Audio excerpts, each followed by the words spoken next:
War in History opening slide here.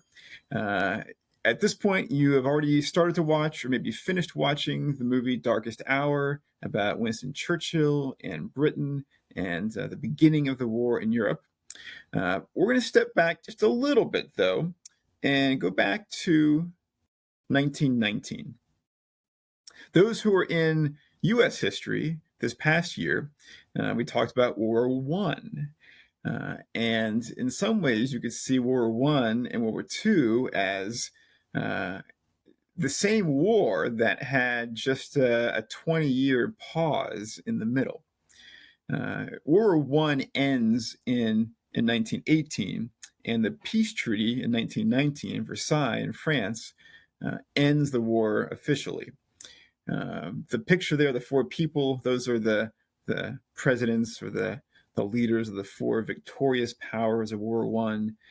It's David Lloyd George on the left of Britain, Vittorio Orlando of Italy, George Clemenceau of France, and on the far right, Woodrow Wilson of the United States. You don't need to write those names down, but those are the winners, basically, there to kind of celebrate their victory and punish Germany, because Germany is going to be the loser of World War I. And why the Treaty of Versailles is so important is because of how harsh it is on Germany. Now, a quick note here before I continue. I'm going to probably be going at a faster pace than I would in the classroom. So this can be paused at any time if you need more time to write things down. Don't be afraid to ask, Janet or whoever might be sitting in at the time to pause it so you can catch up. The other thing, caveat, especially for those of you who are new, for Spitzer PowerPoints, you need to write down more than just what you see on the screen. I'm going to give more details and background and stories and such. The point is to help you guys become more active listeners and not just robots who copy down what's on the screen. But this particular slide is a good, example of just having, a lot of information and stats and having it there so it's easy to get the numbers correct. And you can see how harsh this Treaty of Versailles was on Germany. To say that Germany was the country to blame for starting World War I, I think is a little bit, maybe there's more blame than other countries, but not as much as they do in World War II. I mean, it's something that all sides kind of were partly responsible for at the start of World War I. So then Germany really feels like they're being unfairly singled out and punished too severely after the war. You can see that they lose a lot of land, population, vital resources. It's a very harsh peace. And so this has two really major effects in Germany. One being that this is going to really hurt the German economy. And that's important in the rise of Hitler in World War II. The second thing it's going to do is it really going to make Germany angry. They're going to feel like they've been punished really severely, too severely for, supposed crime. And that's going to make them want revenge. And that also, of course, will help lead to the rise of Hitler and the start of World War II. So moving forward into the 1920s, you get a visual picture here of what Germany lost. So, the areas in yellow and in orange, those were part of Germany during World War I. And that territory is all taken away from Germany to some degree or another by the Treaty of Versailles. Some land given to Denmark, some to France, some to Poland. You can see on the right-hand side that, poor little East Prussia over here was separated from Germany. So now there's a strip of Poland between the main part of Germany and East Prussia. It's kind of, an island here by itself. So Germany really feels like this is way, way too severe of a punishment for the results of World War I. In the 1920s, the unfortunate side effect of that is a really severe economic depression. You've heard of the Great Depression. That's in the United States. That's worldwide in the 1930s. Well, the Great Depression in Germany starts in the 20s. Um, they're devastated by the war. They have to make all these payments to the Allies afterward. They've lost a lot of territory and valuable resources where there's a lot of coal and iron and natural resources like that. You have here, this is a German veteran from World War I, someone who's lost a leg in combat, and he's on the street begging for money because he can't find work. Now, the government of Germany in the 20s, the name of it was the Weimar Republic. And this was a democracy, which sort of in hindsight is unfortunate because this is the first real democracy in German history. And it's obviously, taking over at a terrible time. They just lost a war. The economy's in shambles. Millions of men have died. This is not a country in good shape. And so the people are going to blame this government, this democracy, for Germany's failure and Germany's, terrible conditions. But it's not the Weimar Republic's fault. It doesn't matter what government they would have had at the time. Germany was ruined by the war, and no government was going to be able to fix that quickly. One of the issues in Weimar Germany was hyperinflation. Inflation is when the value of money decreases quickly, or when prices for items go up very quickly. If you were to, go to Smith's tomorrow and all of a sudden, a bottle of, energy drink is $20, that would be hyperinflation. That, it goes from, $2 to $20 in a day or two. Well, one thing Germany did to pay money to the Allies after the war was just print lots of money. Well, the problem with that is that, whether it's paper or gold or whatever, money is only valuable if it's relatively rare. If everybody all of a sudden had $1 billion, $1 billion wouldn't be worth that much because it wouldn't be rare. So here there are people in Germany using million mark, that's like $1 million bills, as like notepads, as scratch paper, because it's $1 million or $1 million marks, Deutschmarks in this case, weren't really worth anything because there were so many of them. It was so bad that German factories would have to pay their workers 3 times a day because they would pay you and then you'd immediately go to the store and buy whatever you could. Because if you waited like an hour, because of the inflation, the money you just paid will be worth a lot less.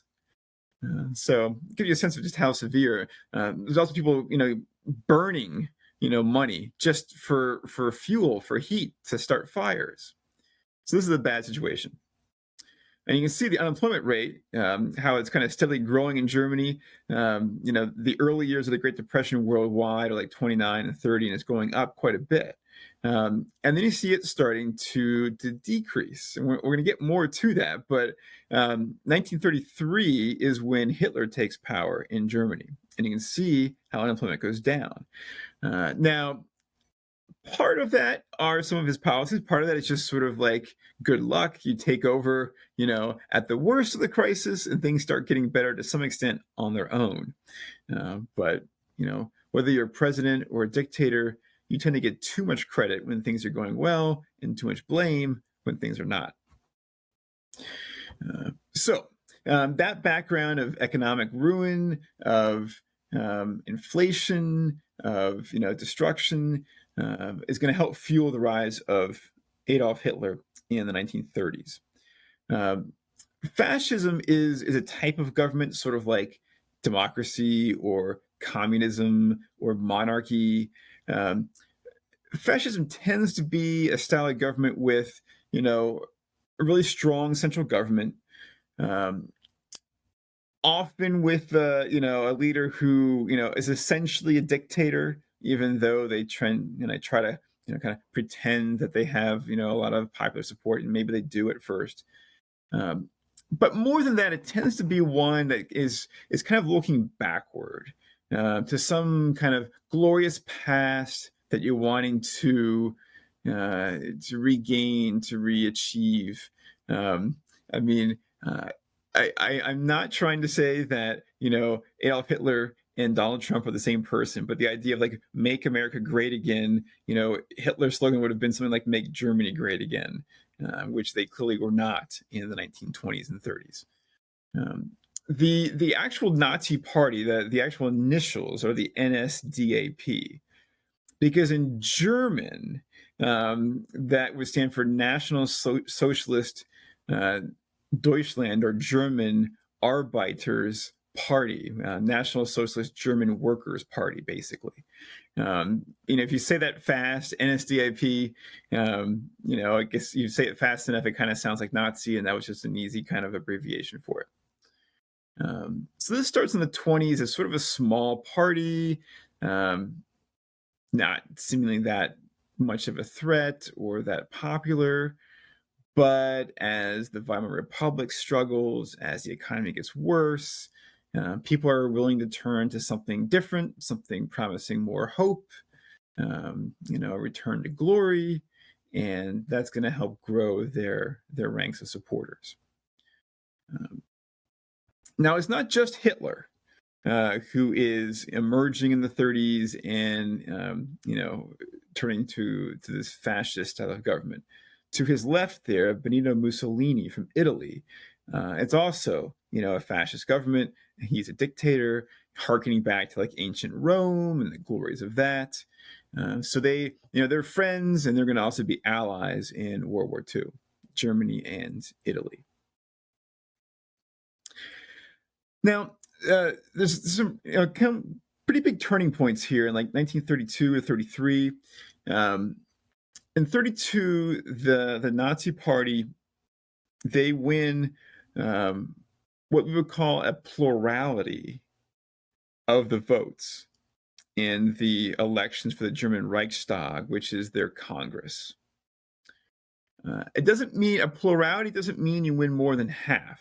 That would be a majority. That would be more than 50%.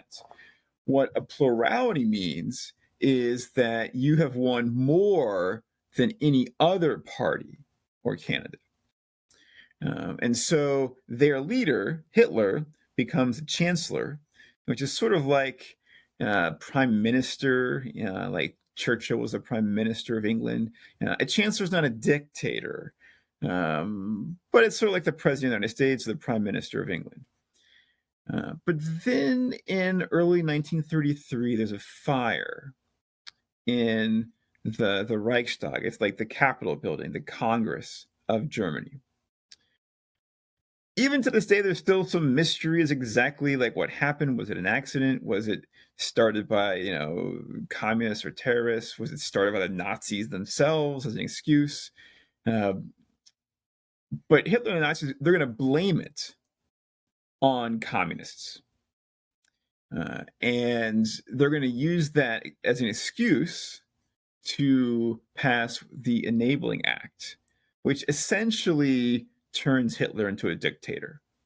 On the surface, it says, that he's going to have, sort of unlimited power to make laws and to do whatever it takes to, keep the country safe and to, find the people who did this. But he's never going to give up those powers. So it's presented as like emergency powers that you would have temporarily, but they're going to be permanent. And that was probably his intention from the start. So here's a real turning point of, not just being in power, but now having like lots of power for Hitler, the Nazis. An interesting kind of parallel here, early 33 is when Franklin Roosevelt becomes president of the United States. So two really, important world leaders taking power about the same time. And Roosevelt, there's before he became president, soon before, he was almost assassinated. He was shot at in one of his parades. And, if any of you are familiar with the either the book or the Amazon series, The Man in the High Castle, sort of the premise of that is that FDR is killed early on, like before he even becomes president. And so the U.S. is weak and then isn't able to, defeat Hitler in World War II, and all kinds of bad things happen as a result of that.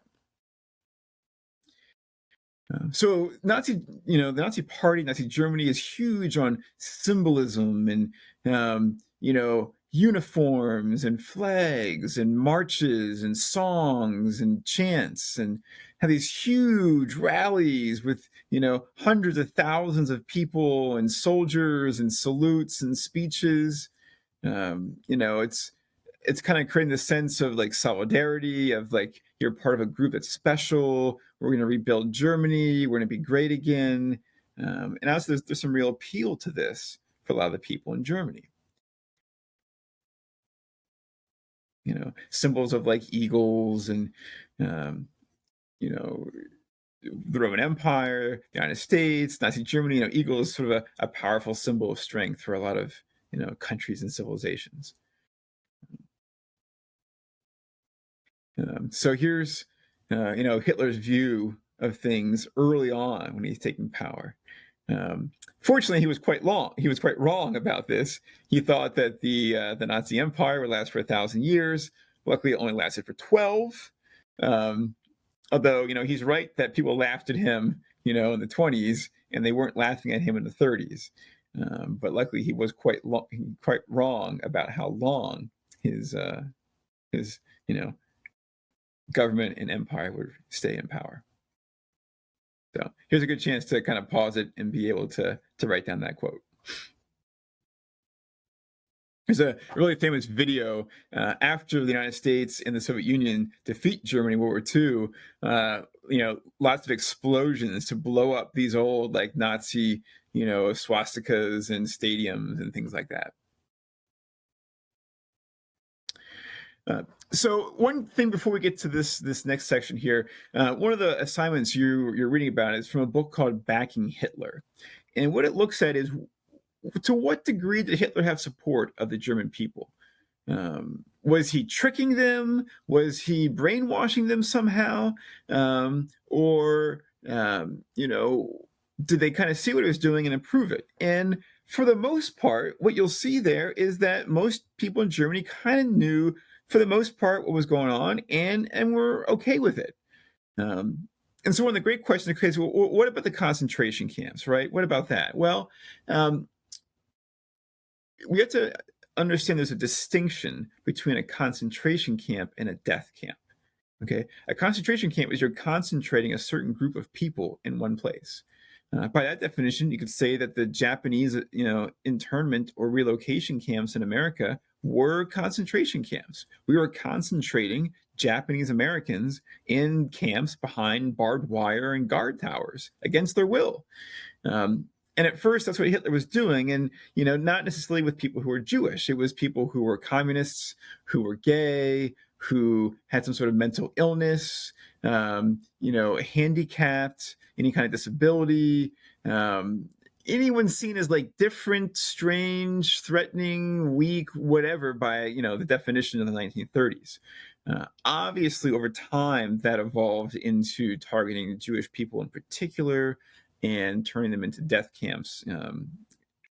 And there's, certainly there was some awareness of that in Germany, but not to the same extent as just the early concentration camps. Most of the German people seem to support that. And those of you in U.S. history back in the spring semester, we watched that video at Night at the Garden, showing a Nazi rally in New York City in 1939, before World War II starts, with people saluting, they had American flags and like a big poster of George Washington and people giving a Nazi salute.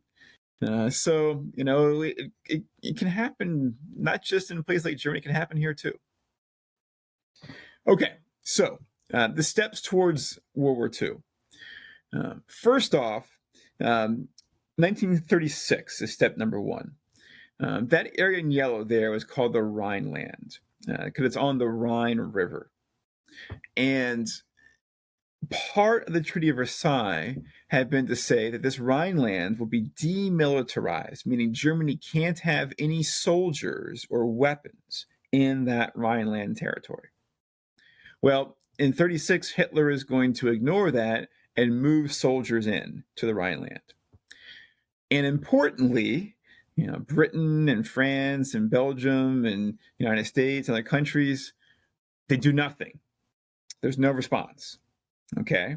So it's kind of like Hitler kind of saying, what can he do? What can he get away with? There's no response. There's no consequence here. Okay. So, okay, well, what can we do next? Well, how about we annex, if you go back, Austria is south of Germany. Here is Austria. He annexes Austria. It joins with Germany. It was called the Anschluss, which is like union in German. Well, Austria, people in Austria are German. They speak German. This is somewhat of a natural thing. It makes some degree of sense. To what extent the people of Austria actually wanted this to happen is kind of a mix. But it was kind of like, well, maybe we should do this, peacefully and not be invaded by them. So let's do it peacefully. Now, the Treaty of Versailles had said that Germany and Austria were not supposed to be able to unify. And here they do. And what's the response from Britain, France, and others? They do nothing. So Hitler is going to keep pushing. So we jump ahead now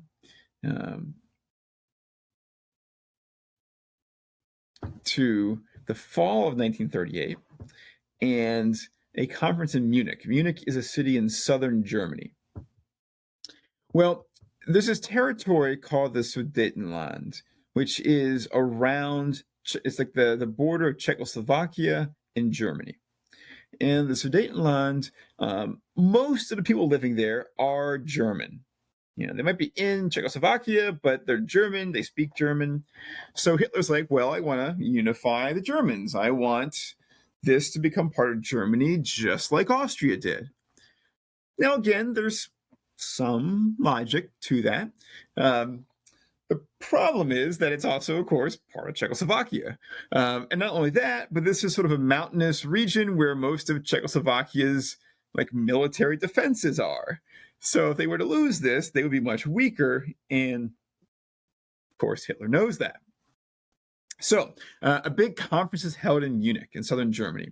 And the main people there are Hitler representing Germany and Neville Chamberlain, who you know from the Darkest Hour movie, who was the Prime Minister of England at that time.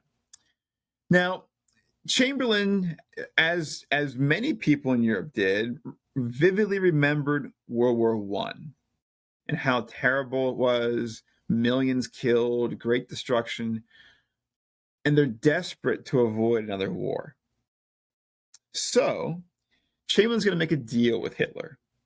He's going to say, okay, I'll let you have the Sudetenland as long as you promise not to take any more territory, to stop with this. And Hitler promises. He probably has his fingers crossed behind his back, but he promises. And famously, Neville Chamberlain will return to England with the treaty signed, and he says, I have secured peace in our time. He truly believes that this deal with Hitler, while bad for Czechoslovakia, has prevented a war and ensured peace. Some look back now and say that it did the opposite. It's been labeled appeasement. It's been called the Munich betrayal. That Chamberlain betrayed the Czechs. He trusted Hitler, and you can't trust Hitler. If you appease somebody, you sort of give in to them. You give them what they want. And it has a really negative connotation because the sense is that, if only they had stood up to Hitler then, when he was weaker, then maybe he could have been stopped before World War II started. But they didn't give in. They didn't stand up to him. They gave in. They appeased him. He got stronger and stronger, and then it got harder to stop him. So here's Chamberlain. He's returned from the conference. He's waving in his hands. So Chamberlain, I don't know if you can see my mouse, but Chamberlain is standing, in the front. He's waving the piece of paper. He's saying, "I've secured peace in our time." And he's sort of a sad figure. I think he's a sad figure in the movie. He was sick. He was a good man who, believed he was doing what was best for Britain and for the world, who believed he was achieving peace. And he was crushed by the fact that he was wrong. But I don't think he has any regrets over, making the effort, at least. Well, the next year, so much for that promise, because then Hitler takes all of Czechoslovakia, not just the Sudetenland. So he's now militarized the Rhineland, joined with Austria, taken the Sudetenland, taken all of Czechoslovakia. And, one thing that just, I guess to add one more insult to Czechoslovakia, at that Munich conference, they weren't invited. It was Hitler and Chamberlain meeting and discussing, and nobody from Czechoslovakia was there to give their side of things. So this, Hitler keeps taking more and more. He says, just give me this and I'll be happy, and then just give me that and I'll be happy, and there doesn't mean any limit to that. So Poland is now next. So Chamberlain obviously is feeling betrayed by Hitler. He's feeling embarrassed that his hope for peace seems to be falling apart, that he's been tricked and lied to. So he is going to publicly guarantee that Germany, if Germany were to invade Poland, that Britain would come to Poland's aid, that Britain would basically join Poland against Germany. Now, some historians would call this a fatal blunder. They basically said that Chamberlain was wrong in Munich when he was too peaceful, and wrong with Poland where he was too militant. Because the problem here is, if we go back to one of our maps here, Britain is way over here, and Poland is way over here on the right, and Germany's in the middle. So if Germany wants to invade Poland, it's going to be awfully difficult for Britain to do anything about it. It's far away. Now, all throughout the 30s, Winston Churchill, who is, of course, the star of the movie, he is warning about Hitler. He's warning about Germany. He's saying that they can't be trusted, that, they want to start another war. Well, in the end, of course, he was right. Now, almost nobody thought he was right in the 30s. People thought Chamberlain was right. But it turns out it was Churchill. But Chamberlain, many people feel like this guarantee to Poland is a mistake, because it gets Britain, into this war maybe sooner than they were ready, and they couldn't really do anything to help Poland anyway, because again, they're so far away. Poland over here on the right, Britain on the left, Germany's in the middle. So not much. Britain can't get between Germany and Poland to protect Poland at all.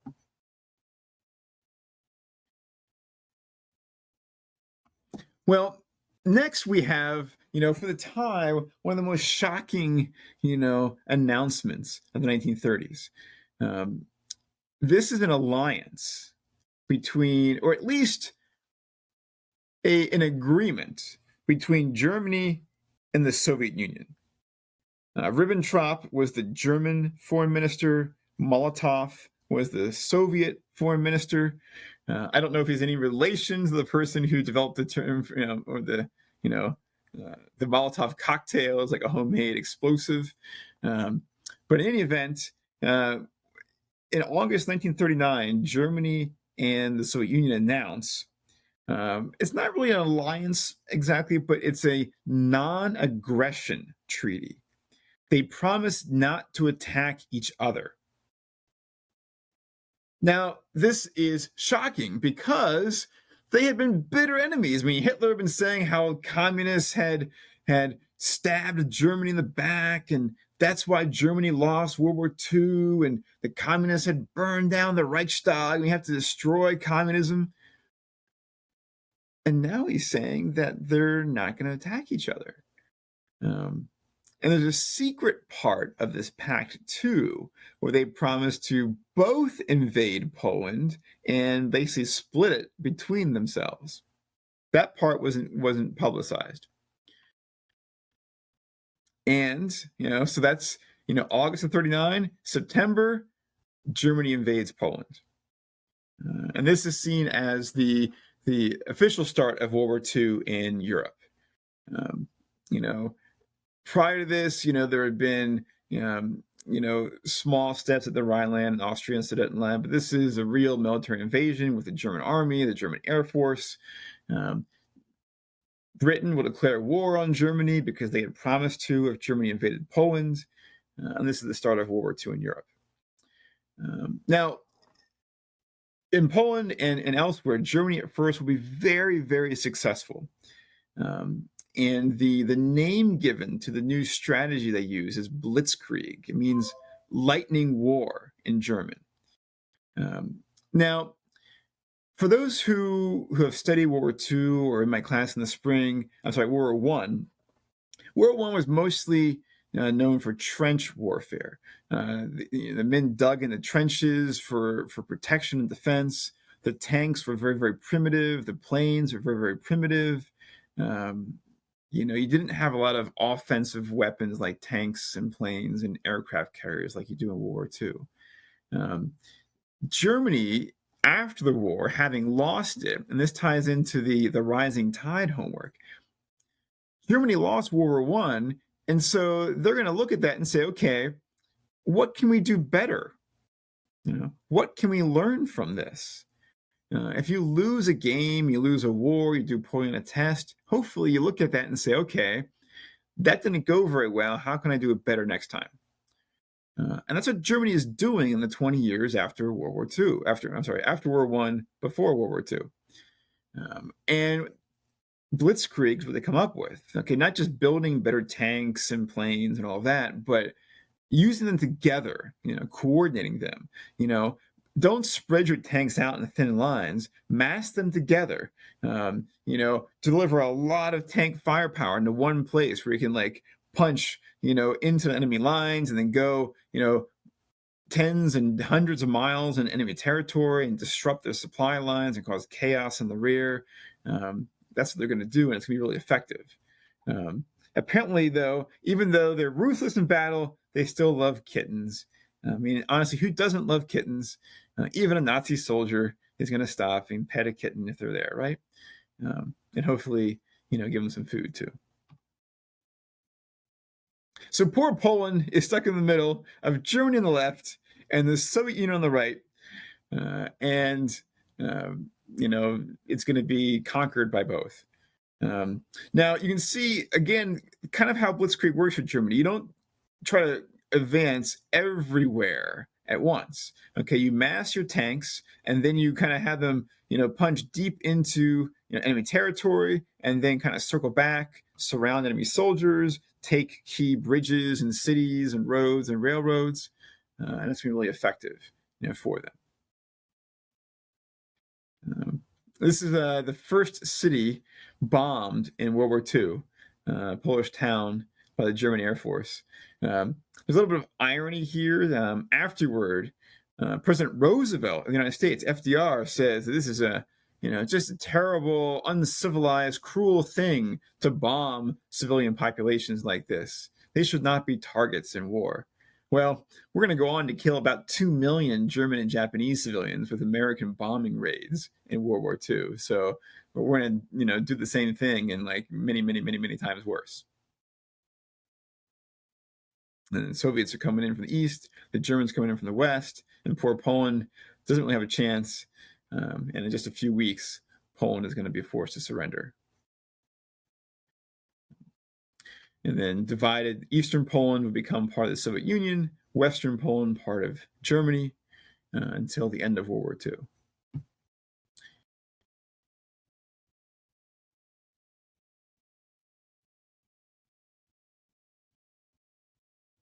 So that's a good place for us to pause for now.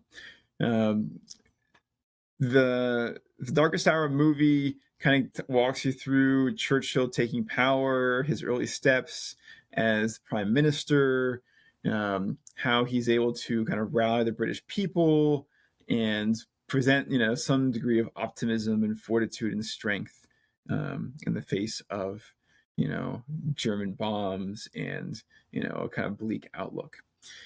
So we will continue this more on a future day, and hopefully everything works here technology wise. And I will also try to some days be available during advisory period by, if not by video, then at least by phone to answer questions. And look forward to seeing all of you again before too long. All right. Thanks, guys.